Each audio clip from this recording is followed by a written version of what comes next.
గీతమునే పాడెదా మనోహరుడా యేసయ్యా. నీవు చూపిన ప్రేమను నే మరువను ఏ స్థితిలోనైనను. సమర్పణతో సేవించెదను నిన్నే,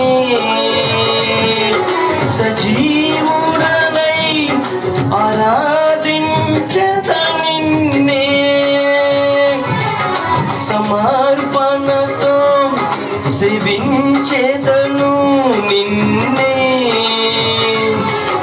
సజీవుడనై ఆరాధించెదు నిన్నే. నూతన గీతమునే పాడెదాం మనోహరుడా యేసయ్యా. నీవు చూపిన ప్రేమను నే మరువను ఏ స్థితిలోనైనను.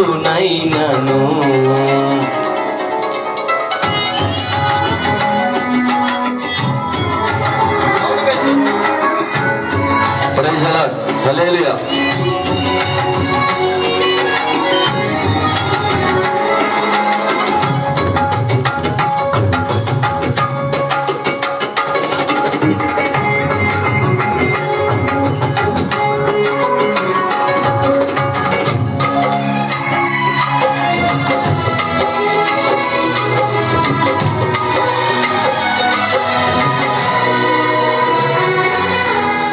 కొలువు చేసి ప్రేమించినావు, కోరదగినది ఏముంది నాలో.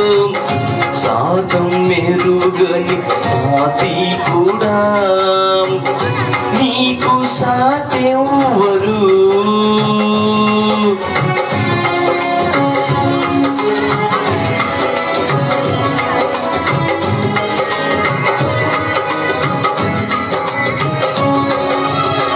కొలువు చేసి ప్రేమించినావు, కోరదగినది ఏముంది నాలో. సాధం మెరుగని సాటి కూడా నీకు సాటెవ్వరు. నీవే నా ప్రాణము, నిన్ను వీడి నేనుండలేను. నీవే నా ప్రాణము, నిన్ను వీడి నేనుండలేను. నూతన గీతమునే పాడెదాం మనోహరుడా యేసయ్యా. నీవు చూపిన ప్రేమను నే మరువను ఏ స్థితిలోనైనను.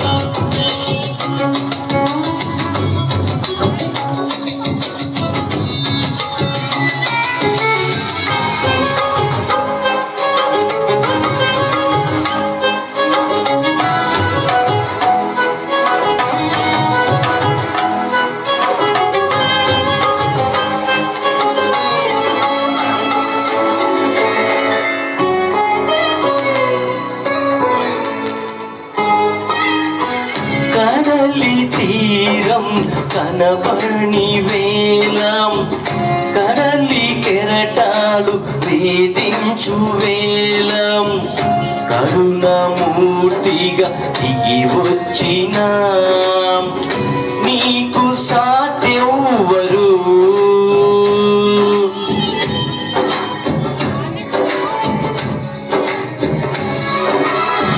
కడలి తీరం కనబడిన వేళం, కడలి కెరటాలు వేధించు వేళం, కరుణమూర్తిగా దిగి వచ్చిన నీకు సాటెవ్వరు. నీవే ధైర్యము, నీ కృపయే ఆధారము, నీవే నా ధైర్యము, నీ కృపయే ఆధారము.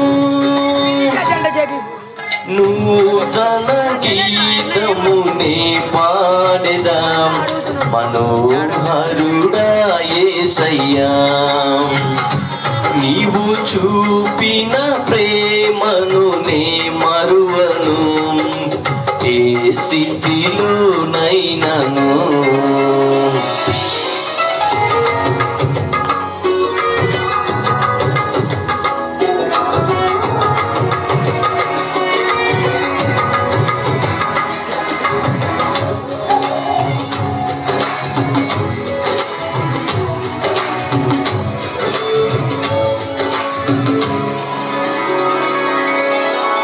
మేఘములలో నీటిని దాచి సముద్రములలో మార్గము చూపి మట్టి ఘటములు మహిమాత్మ నింపిన నీకు సాటెవ్వరు.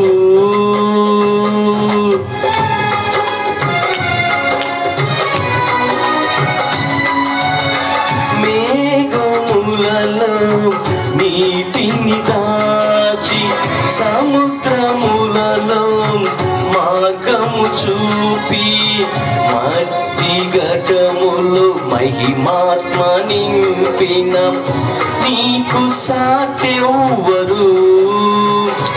నీవేనా విజయము, నీ మహిమయే నా గమ్యము, నీవేనా విజయము,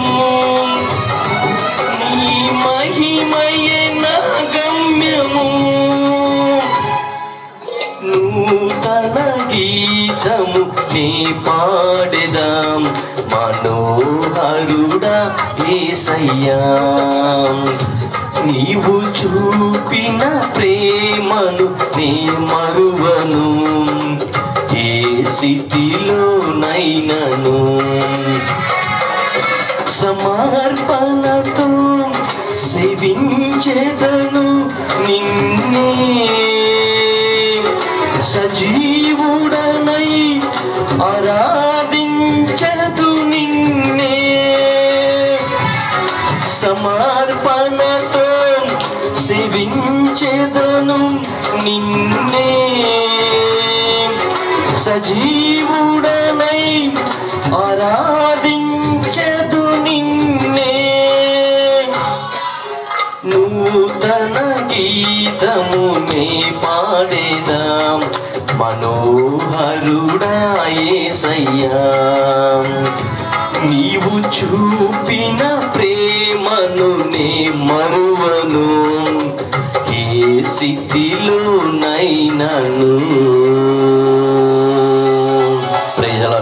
చాలు. దేవుని నామానికి మహిమ కలుగును గాక. చేరి వచ్చిన మీ అందరూ కూడా ప్రభు అయిన యేసు క్రీస్తు పేరట వందనాలు తెలియజేస్తున్నాను. అలాగనే మీ అందరికీ నూతన సంవత్సర శుభాకాంక్షలు మరొకసారి తెలియజేస్తున్నాను.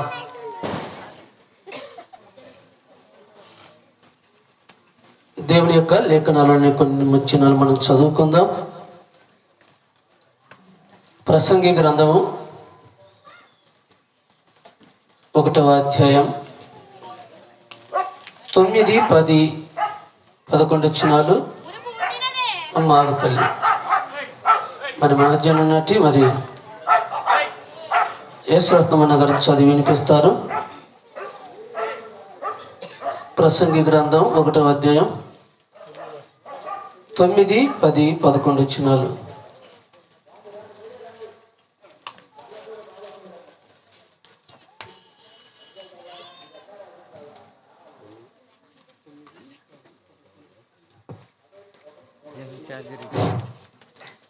ప్రసంగి గ్రంథము 1వ అధ్యాయము 9, 10, 11 వచనం చదువుకుందాము. మునుపు ఉండినదే ఇక ఉండబోవునది, మునుపు జరిగినదే ఇక జరగబోవునది. సూర్యుని కింద నూతనమైన దేదియు లేదు, ఇది నూతనమైనదని ఒక దాని గురించి ఒకడు చెప్పును. అదియును మనకు ముందుండిన తరములలో ఉండినదే.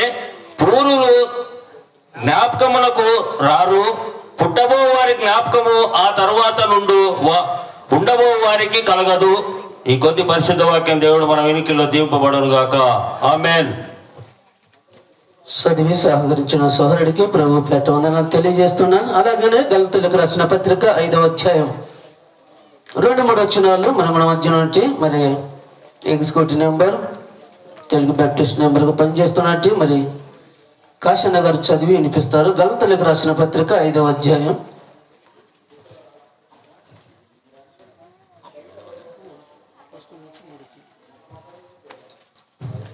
Praise the lord. గలతీయులకు రాసిన పత్రిక 5వ అధ్యాయం 1-2 చదువుకుందాం. ఈ స్వాతంత్ర్యము అనుగ్రహించి క్రీస్తు మనలను స్వతంత్రులుగా చేసి ఉన్నాడు కాబట్టి మీరు స్థిరముగా నిలిచి మరల దాస్యమును కాడ క్రింద చిక్కుకొనకుడి. చూడుడి, మీరు సున్నతి పొందిన ఎడల క్రీస్తు వలన మీకు ప్రయోజనమేమీ కలగదని పౌలను నేను మీతో చెప్పుచున్నాను. ధర్మశాస్త్రము యావత్తు ఆచరింపబద్ధుడై ఉన్నాడని సున్నతి పొందిన ప్రతి మనుష్యుని నేను మరలా దృఢముగా చెప్పుచున్నాను. చదివి సహకరించిన మరి బ్రదర్ అన్నగారికి కూడా ప్రభు పేట వందనాలు తెలియజేస్తున్నాను. చిన్న ప్రార్థన చేసుకుందాం. పరిశుద్ధుడా దయగల తండ్రి, చదవబడిన మీ లేఖనాల ప్రభా దీవించండి, ఆశీర్వదించండి. చదివిన మీ దాసుల కుటుంబాలను బలవంతుగా ప్రభా ఈ ప్రతిగమన తండ్రి మీ బిడ్డలను వాడుకోమని ప్రార్థిస్తున్నాం. సహాయం దయచేయండి. ఈ సమయంలో ప్రభా ఈ దీనదాసుని మీ సిలువ సటుకు మరుగుపరిచి వచ్చిన బిడ్డలతో మీరే మా ప్రభా మాట్లాడి వాళ్ళ హృదయాలను బలపరిచి హృదయాంతరంగంలో తండ్రి అభివృద్ధి కార్యం జరిగించమని ప్రార్థిస్తూ యేసునామమున స్తుతించి అడిగి వేడుకుంటున్నాను తండ్రి. ఆమేన్. సమయంలో మరి పెద్దలు, ఫీల్డ్ నాయకులు, రెవరెండ్ డాక్టర్ మరి ఖమ్మం ఫీల్డ్ కుల సమాజంలో పనిచేస్తున్నట్టు పెద్దలు సార్ గారు మనందరికీ సుపరిచితులే. వారి దినమందు మన వద్దకు రావటము చాలా సంతోషం. ఈ సమయంలో మరి సార్ గారిని వాక్యాన్ని అందించాలని రెవరెండ్ డాక్టర్ జక్రబాబు సార్ గారిని ప్రేమతో వారికి ఈ సమయాన్ని అందిస్తున్నాం.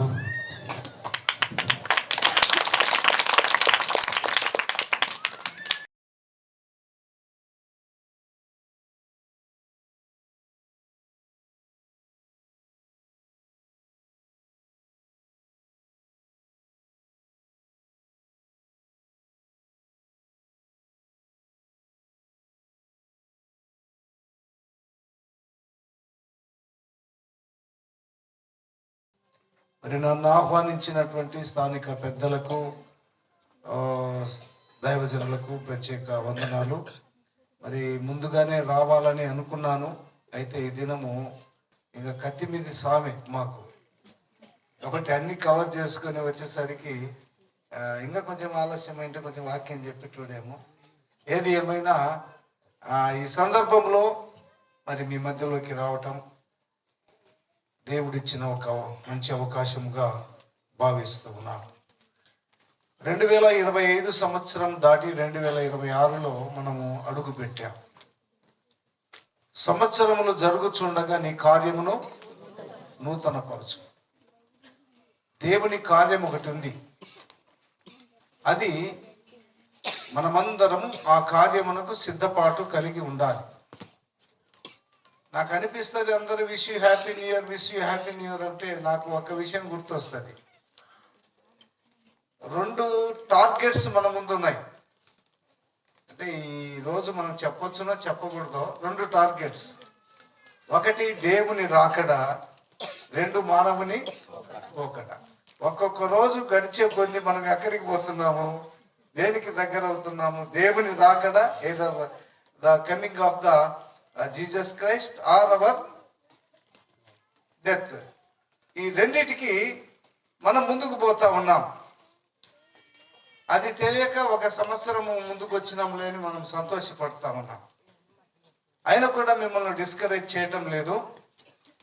ఈ 2025 దాటి 26వ సంవత్సరం ఎలా వచ్చింది, ఇప్పుడు 2026వ సంవత్సరం కదా అని చదువుకున్నటువంటి వారిని అడిగినా కూడా చాలా మంది చెప్పలేకపోతున్నారు. సంవత్సరం కదా సార్ అది.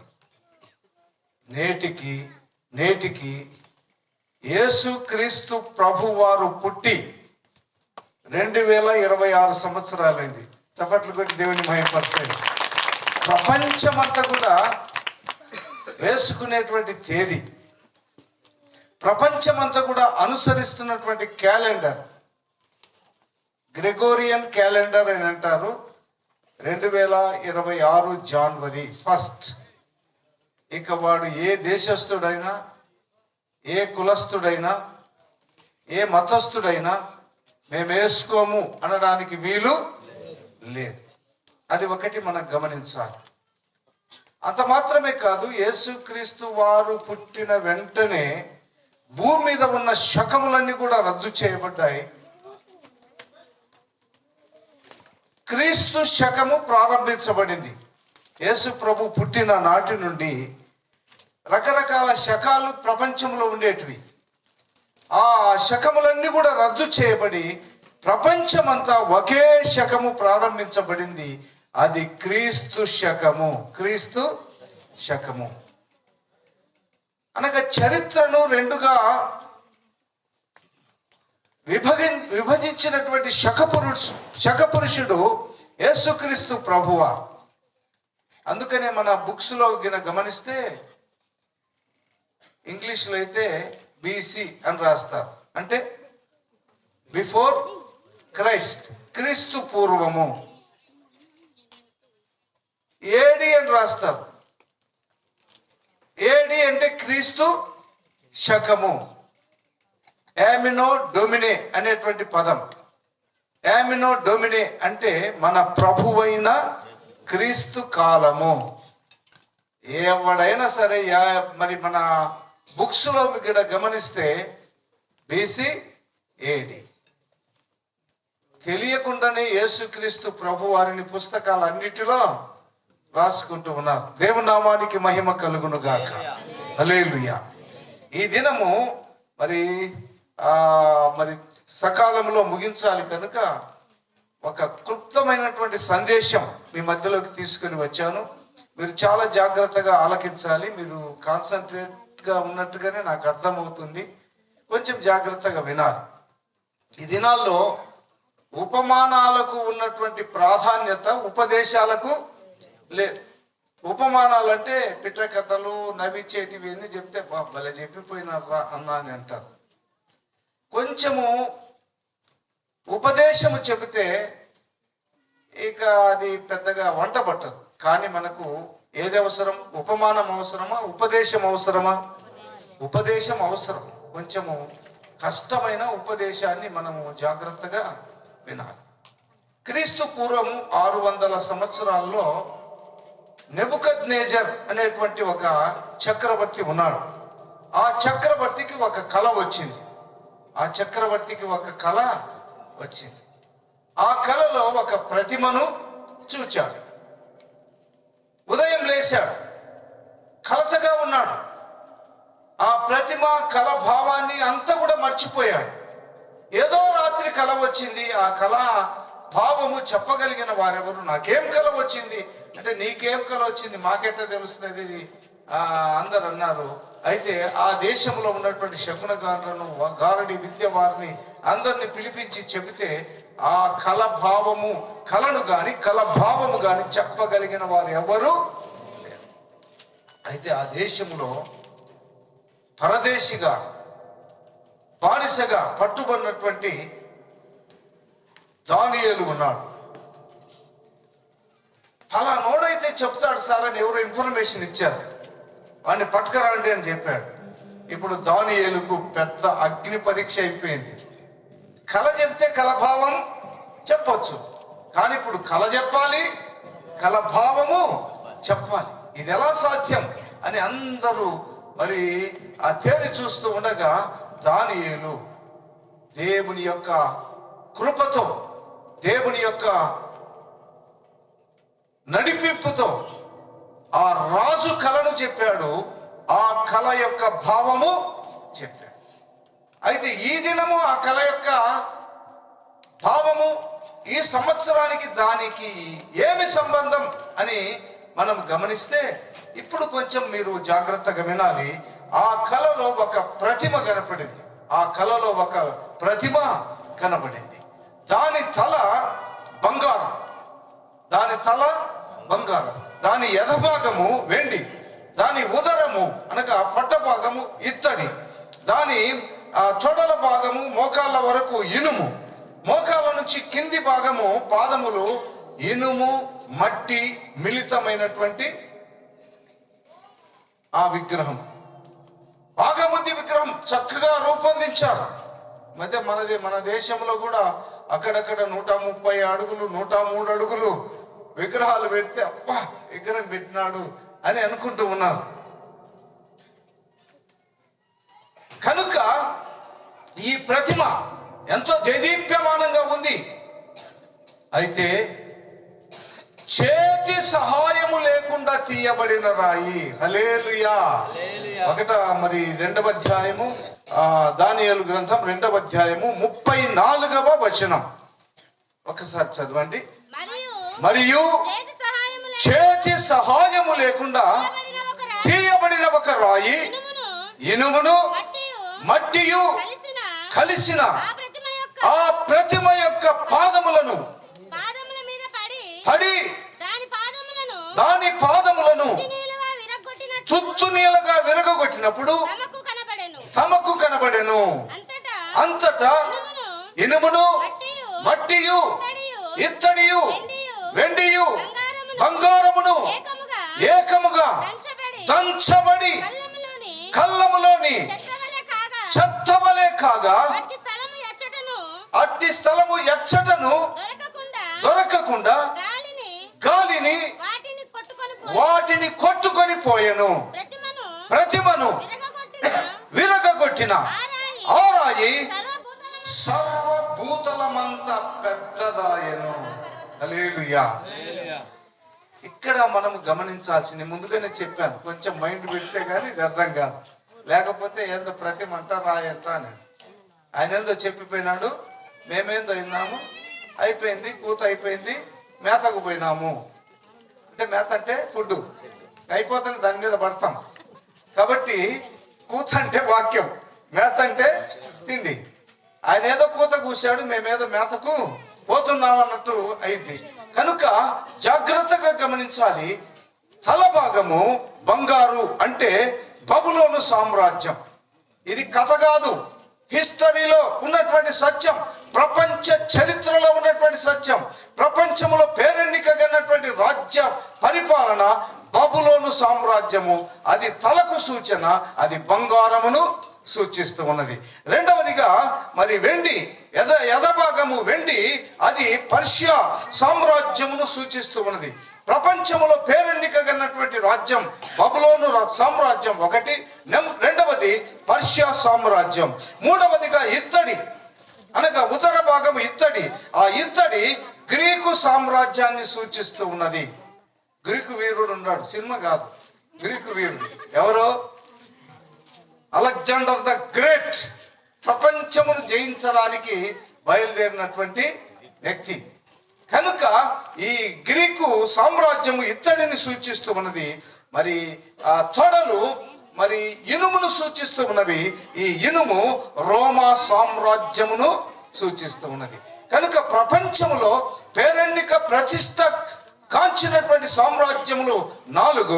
1 బబులోను, 2 పర్షియా, 3 గ్రీకు, 4 రోమా సామ్రాజ్యము.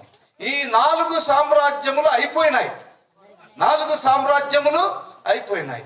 ఇప్పుడు అంటే తల అయిపోయింది, ఎదభాగం అయిపోయింది, ఉదరం అయిపోయింది, తొడలు అయిపోయాయి. ఇప్పుడు ఎక్కడున్నాము? పాదములు దగ్గర ఉన్నాం. ఈ పాదములు అనేటువంటిది ఎలా ఉన్నాయంటే ఇనుము మట్టి మిళితం. ఇనుము మట్టి మిళితం. అంటే ఇనుముకు ఇనుమే ఉంటది, మట్టికి మట్టే ఉంటది. కలిసినట్టుగా ఉంటది కానీ వాటికి పొంతన ఉండదు. అదే నేటి సామ్రాజ్యము ప్రజాస్వామ్యము. పెట్టుకున్నాము ప్రజాస్వామ్యము. కనుక ఇప్పుడు ఏ సామ్రాజ్యంలో మనం ఉన్నాము? పాదముల సామ్రాజ్యం. ఏ సామ్రాజ్యం ఇది? ప్రజాస్వామ్య సామ్రాజ్యం. ఈ ప్రజాస్వామ్యంలో మట్టి ఇనుము మిళితం కూటమి.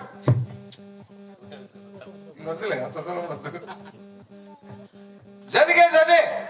కనుక ఈ మట్టి ఇనుము మిళితమై పరిపాలన చేయబడుతున్నటువంటి ప్రజాస్వామ్యంలో మనం ఉన్నాము. ఇప్పుడు నేను ముగిస్తూ ఉన్నాను. బంగారు అయిపోయింది, వెండి అయిపోయింది, ఇత్తడైపోయింది, ఇనుము అయిపోయింది. ఇప్పుడు చివరిగా దేంట్లో ఉన్నాము? మట్టి ఇనుము మిళితమైనటువంటి పాదముల ప్రజాస్వామ్య రాజ్యములో మనము ఉన్నాం. ఇది కట్టు కథ కాదు. బైబిల్లో ఏదైతే చెప్పబడిందో అది తూచా తప్పకుండా జరుగుతూ ఉన్నది. ఇప్పుడు చేతి సహాయము లేకుండా ఒక రాయి వచ్చిందట. చేతి సహాయము లేకుండా ఒక రాయి వచ్చి ఎక్కడ పడింది? ఈ విగ్రహము యొక్క, ఈ ప్రతిమ యొక్క పాదముల మీద పడింది. పాదముల మీద పడేరకు అది మట్టి ఇనుము మిళితమైనటువంటిది కనుక అది పడిపోయింది. ఆ బంగారును, వెండిని, ఇత్తడిని, ఇనుమును తుత్తునీలుగా చేసి అది కళ్ళములో కొట్టుకుపోయినట్టుగా ఈ విగ్రహం యొక్క పొట్టంతా దంచబడి కొట్టుకొని పోయింది. ఆఖరికి ఏం మిగిలింది? రాయి మిగిలింది. అది చేతి సహాయం లేకుండా అంత రాయి వచ్చింది. ఆ రాయి సర్వభూతలమంత పెద్దది ఆయను. దేవుని నామానికి మహిమ కలుగును గాక. హల్లెలూయా. ఆ ప్రతిమే ఈ ప్రసిద్ధి చెందిన సామ్రాజ్యములు 5వ సామ్రాజ్యం ప్రజాస్వామ్య సామ్రాజ్యం ఇప్పుడు పరిపాలన జరుగుతూ ఉన్నది. ఇప్పుడు చేతి సహాయము లేకుండా ఒక రాయి వచ్చింది. ఆ రాయి ఎవరో కాదు, ప్రభువైన యేసుక్రీస్తు. చప్పట్లు కొట్టి దేవుని మహిమపరచండి. చేతి సహాయము లేకుండా తీయబడిన రాయి అని అంటే ఒకటి ఇసిరేస్తే రాయి వస్తుంది. ఎవరి ప్రమేయం లేకుండా ఒక రాయి వచ్చిందట. మనము మొన్ననే క్రిస్మస్ పండుగ జరుపుకున్నాం. మరియమ్మకు దూత దర్శనం ఇచ్చింది. భయపడుతూ ఉన్నది. భయపడకము, నేను ప్రభు యొక్క దూతను, నీవు గర్భం ధరిస్తావంటే ఇది ఎలాగూ సాధ్యము అనేది. పరిశుద్ధాత్మ నీ మీదికి వచ్చును, సర్వోన్నతుని శక్తి నిన్ను కమ్ముకొనును, పుట్టబోవాడు పరిశుద్ధుడై దేవుని కుమారుడు అనబడును. కనుక పురుషుని ప్రమేయము లేకుండా, మానవ సహాయము లేకుండా తీయబడిన రాయి ఎక్కడి నుంచి వచ్చింది? పరలోకము నుంచి వచ్చి మరియమ్మ గర్భములో పడిపోయింది. హల్లెలూయా. ఇప్పుడు మరియమ్మ గర్భములో ఉన్నటువంటి ఆ రాయి యేసుక్రీస్తు ప్రభువుగా జననం పొంది శకములను రద్దు చేసి క్రీస్తుకు పూర్వము క్రీస్తు శకముగా రూపొందించి భూలోకములో రక్షణ కార్యమును జరిగించినటువంటి రాయి యేసుక్రీస్తు ప్రభువారు. హల్లెలూయా. ఆయన మరి సమాధి చేయబడ్డాడు. మూడవ దినమున పునరుత్థానుడై తిరిగి లేచాడు. దేవుని నామానికి మహిమ కలుగును గాక. 40 దినములు నెలవైనటువంటి వారికి కనపరుచుకొని 40 దినముల తరువాత పరమునకు ఆరోహణమై వెళ్ళాడు. ఆయన తండ్రి కుడి పార్శ్వమున కూర్చొని విశ్వసించిన మన కొరకు విజ్ఞాపన చేస్తూ ఉన్నాడు. ఇక ఆ రాయి అయినటువంటి యేసుక్రీస్తు ప్రభు వారు తిరిగి భూలోకమునకు రాబోతున్నాడు. ఆర్భాటముతోను, ప్రధాన దూత శబ్దముతోను, దేవుని బూరతోను ఆయన పరమండలం నుండి భూమండలమునకు రాబోతూ ఉన్నాడు. హల్లెలూయా. కనుక నేను ముందుగా చెప్పాను, 1 దేవుని రాకడ, 2 మానవుని పోకడ ఏదైనా ముందు రావచ్చు. అయితే మనము సిద్ధపాటు కలిగి ఉండాలి. మన పోకడకు సిద్ధపాటు కలిగి ఉండాలి. దేవుని రాకడకు కూడా మనం సిద్ధపాటు కలిగి ఉండాలి. అప్పుడు పోయిన తరువాత ఏమంటారు దాన్ని, చేతులు గాలినాక ఆకులు పట్టుకుంటే ప్రయోజనం ఎవరు చెప్పలేదా? బుద్ధి లేదా మీకు? అన్ని పెండాలు వేసి ఆ పండగ రోజు ఇంత స్టేజ్ వేసి మరి దైవజనులను పిలిపించుకొని మరి దేవుని వాక్యము చెబితే కూడా మీరు నిర్లక్ష్యం చేస్తేవి. 25లో నుంచి 26లోకి పోయామని సంతోషపడితేవి. పండగ అంటే ఏమిటంట? ఇంటికి ఒంటికి పంటికి పండగంట. కనుక ఆ విధమైన పండగలు చేస్తా వస్తేవి. కనుక మరి దేవుని రాకడ ఉన్నదని, మానవుని పోకడ ఉన్నదని, సత్యము సత్యము సత్యమని దైవజనుడు బల్లగుద్ది చెప్పినా విశ్వసించకపోతివి అని దేవుడు నిందిస్తాడు. కనుక దేవుడు నీకు ఒక అవకాశం ఇచ్చాడు. 2025లో ఎంతో మంది కాలగర్భంలో కలిసిపోయారు. మరి గొప్పతనాన్ని బట్టి కాదు కానీ నన్ను దేవుడు కరుణించి తన ఉచితమైన కృప ద్వారా 2005లో నుంచి 2006లోకి దేవుడు మనల్ని, నీకు తెలుసా, నిన్న కూడా చచ్చిపోయారు మనోళ్ళే. క్రైస్తవ పాలెల్లో నిన్న కూడా చనిపోయారు, ఈ రోజు కూడా చనిపోయాడు ఒక ఆయన. అయితే మనల్ని బ్రతికిచ్చాడు దేవుడు. దేనికోసం? మన ముద్దు ముఖం చూసా, మన బ్యాంక్ బ్యాలెన్స్ చూసా, దేనికోసం? కేవలము దేవుని యొక్క ఉచితమైన కృప. కనుక మానవుని పోకడ ఉన్నది, దేవుని రాకడ ఉన్నది. ఆ రాయి అనగా మరి యేసుక్రీస్తు అనబడినటువంటి రాయి ఆయన త్వరగా రాబోతూ ఉన్నాడు. ఆయన రాజ్యము, ఆయన ప్రభుత్వము శాశ్వతమైనటువంటి ప్రభుత్వం. ఆయన రాజ్యము అంతలో ఉండి అంతలో కనబడిపోయే రాజ్యము కాదు, యుగ యుగములు ఉండేటువంటి రాజ్యం. మనము చూస్తున్న రాజ్యాలన్నీ కూడా 5 ఏళ్ళు ఉంటే మళ్ళీ 5 ఏళ్ళు కనపడవు. కానీ ప్రభు యొక్క రాజ్యము యుగ యుగములు ఉండేటువంటి రాజ్యం. ఆ రాజ్యము మనమందరము వారసులు కావాలని, ఆ రాజ్యములో మనమందరము ప్రవేశించాలని దేవుని యొక్క చిత్తమై ఉన్నది. ఒకవేళ నువ్వు లోక సంబంధంగా నాకు బంగారు రాజ్యం ఉన్నది, నాకు వెండి రాజ్యం ఉన్నది, నాకు ఇత్తడి రాజ్యం ఉన్నది, ఇనుము రాజ్యం ఉన్నది, ప్రజాస్వామ్య రాజ్యం ఉన్నదని ఆ రాజ్యాలను కనిపెట్టుకొని ఉన్నామేమో. దేవుడు వాక్యము ద్వారా హెచ్చరిక చేస్తున్నాడు. ఈ చేతి సహాయము లేకుండా తీయబడిన యేసు క్రీస్తు అనబడేటువంటి రాయి ఈ రాజ్యములన్నిటినీ తుత్తునీయులుగా కళ్ళములో పట్టువలే దంచి వాటిని కొట్టుకొని పోయేటట్టుగా చేస్తాడు. ఆ రాయి సర్వభూతలమంత పెద్దది ఆయన. నేను ముగిస్తూ ఉన్నాను. ప్రపంచ జనాభా ఎంతమ్మా? నువ్వే ఎంచుకొని రాంటరా? 700 కోట్లు. ప్రపంచ జనాభా ఎంత? 700 కోట్లు. ఇందులో ప్రభువుని నమ్మిన వారు ఎంతమంది ఉన్నారు? 450 కోట్లు. హల్లెలూయా. కాబట్టి వీఆర్ నాట్ మైనారిటీస్, మనము మెజార్టీ. వందనాలు. మనం మెజార్టీ. 450 కోట్ల పైచిలుకున్నారు. ఈ సంఖ్య దినదిన ప్రవర్ధమానంగా పెరుగుతూ ఉంది కానీ తరగటము. ఇక 700లో 450 పోతే ఎంత ఉంటుంది? నేను లెక్కలు అడుగుతున్నాడు. ఎంత ఉంటుందమ్మా? 150. 250. 250లో 150 కోట్లు మన సహోదరులు అబ్రహాము యొక్క కుమారుడైనటువంటి ఇస్మాయేలు సంతానం. కాబట్టి ఆ లెక్కను కూడా ఎక్కడికి వేసుకోవచ్చు? మనలోకే వేసుకోవచ్చు. ఇప్పుడు 450 ప్లస్ 150 ఎంత? 600. మిగిలింది ఎంత? 100 కోట్లు.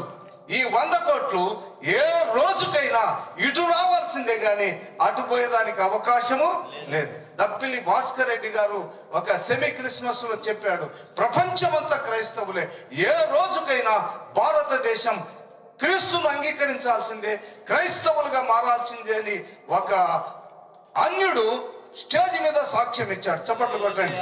హల్లెలూయా. కనుక మన దేవుని రాజ్యము రాబోతుంది.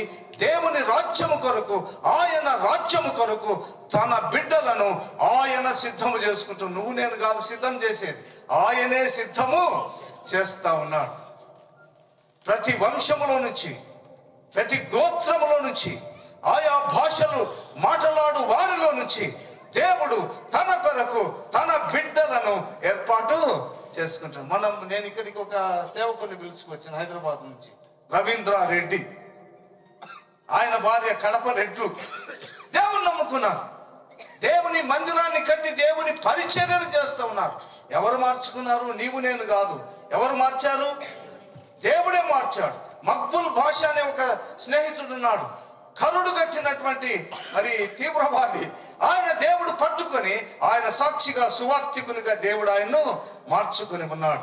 కనుక నా ప్రియమైన వారులారా, ప్రతి వంశంలో నుంచి, ప్రతి గోత్రంలో నుంచి దేవుడు తన కొరకు తన బిడ్డలను సిద్ధము చేసుకుంటూ ఉన్నాడు. దేవుని నామానికి మహిమ కలుగును గాక. మన స్నేహితుడు ఒక ఆయన ఉన్నాడు, కసెట్టి సుబ్బారావు. కసెట్టులు ఆయన గిద్దలు ఇక్కడ కుదరక ఎత్తిపోయి హైదరాబాద్ చేరాడు. అక్కడ తన భార్య ప్రభునందు విశ్వాసం వచ్చింది, గుడికి వెళ్తూ ఉన్నారు. చిన్నగా ఈయనను నడిపించుకున్నది. అక్కడ కోల్పోయిన సమస్తము దేవుడు తిరిగి రెండంతలుగా ఆశీర్వదించాడు. ప్రభువులో వాళ్ళు స్థిరంగా ఉన్నారు. ఆయన మన్నకు స్నేహితుడు. మన్నకు ఫోన్ చేశాడు, తిమోతి నువ్వు ఇంకా రక్షణ పొందలేదా? మేము నమ్ముకున్నామయ్యా, ప్రభువే రక్షకుడు, ఆయన త్వరగా రాబోతూ ఉన్నాడు, సిద్ధపడండి అని ఒక అన్యుడు, ఒక వైశ్యుడు, మరి ఆ అన్ని అలవాట్లలో కూరుకుపోయినటువంటి ఆయన రక్షించబడి క్రైస్తవులకు ఆయన సలహా ఇస్తూ ఉన్నాడు. ఎందుకు ఈ విషయాలు చెప్తున్నాడంటే, మరి దేవుడు తన రాజ్యము రాబోతూ ఉన్నది, తన కొరకు తన వారిని సిద్ధము చేసుకో. నీవు సిద్ధపడితే మంచిది. నీవు సిద్ధపడి నీతో కూడా ఉన్న నీ కుటుంబాన్ని, నీ సంఘాన్ని సిద్ధపరచుకొని ఆ రాయి అయినటువంటి భూతలమంతా పెద్దదిగా మార్చబడేటువంటి ఆ రాయి మరి తిరిగి రాబోతూ ఉండగా దాని కొరకు మనమందరము సిద్ధపడాలని మీకందరికీ క్రిస్మస్ మరియు నూతన సంవత్సరపు శుభములు తెలియజేస్తూ, మరి సంవత్సరం అంతా కూడా దేవుడు కృపాక్షేమముల చేత మీ సంఘమును ఆశీర్వదించి దీవించి నడిపించాలని, ఎవరికి ఏ కష్టము నష్టము కలగకూడదని మనస్ఫూర్తిగా కోరుకుంటూ ప్రార్థిస్తూ, అవకాశం ఇచ్చిన దైవజనులకు, స్థానిక సంఘ పెద్దలకు మీ అందరికీ మరొకసారి నా వందనాలు తెలియజేస్తూ ఈ మాటలు ముగిస్తూ ఉన్నాను. థ్యాంక్ యూ అన్న.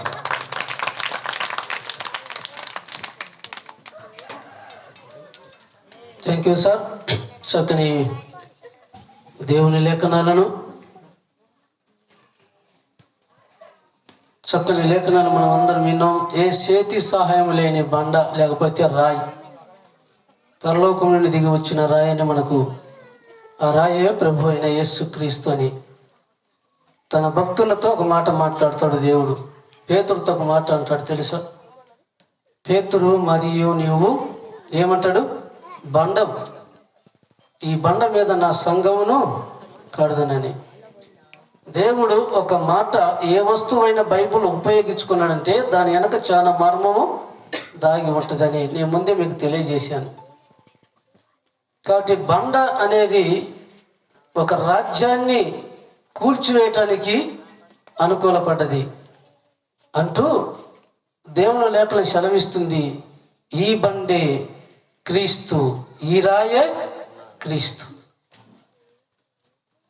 మోషే ఒక బండను చూపించాడు. మోషే బండను తట్టు అన్నాడంతే, కానీ మోషే ఏం చేశాడంటే బండను కొట్టాడు.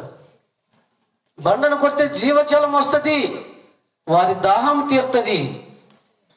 అవునా ప్రియమైన దేవుని సంగమా?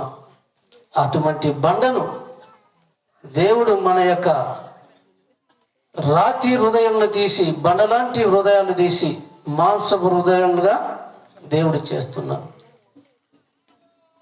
ఆ బండ వివరాలు చాలా చక్కని బైబిల్ గా చాలా మాటలు రాయబడి ఉన్నాయి. ఇటు లేఖనాలను మన ఎద్దకు తీసుకొచ్చిన మరి దైవజనుడికి నా కుటుంబం తరపున, సంఘం తరపున ప్రత్యేకమైన వందనాలు తెలియజేస్తున్నాం. దయచేసి అందరం చప్పట్లు కొడదాం. చాలా చక్కని మాటలు వినిపించారు.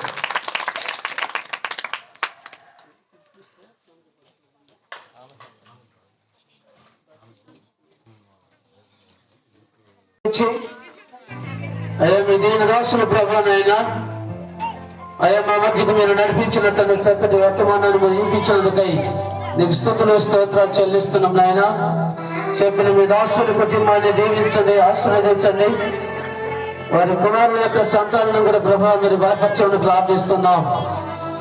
ఆ రీతికి నా ప్రభావైనా ఈ దినమందు సంఘమంతా కలిసిన తండ్రి చక్కటి ఆనందంతో గడపడానికి మీరు ఇచ్చిన సమయం బట్టి నీకు స్తోత్రాలు చెల్లిస్తూ ఈ విధమైన ప్రభావైనా బ్రతికినంత కాలం నా తండ్రి సంతోషంతో సమాధానంతో అయా ఈ సంవత్సరం అంతా కూడా ప్రభావ గడపడానికి అయ్యా మీ కృపను మాకు అనుకరించమని ప్రార్థిస్తున్నాం. సహాయం దయచేయండి. చేరి వచ్చిన ప్రతి బిడ్డను మీరు దీవించండి. అలాగనే ప్రభువా కానుక సంచులో చేసిన ప్రతి హస్తాన్ని మీరు దీవించి బలపరచమని ప్రార్థిస్తున్నాం. తండ్రి ఈ సమయం అంతట్లో మీ నామానికి మహిమకరంగా మా జీవితాలకు తృప్తికరంగా జరిగించినందుకే స్తోత్రాలు చెల్లిస్తూ మా ప్రభు అయిన యేసుక్రీస్తు పేరట స్తుతించి అడిగి వేడుకుంటున్నాం తండ్రి.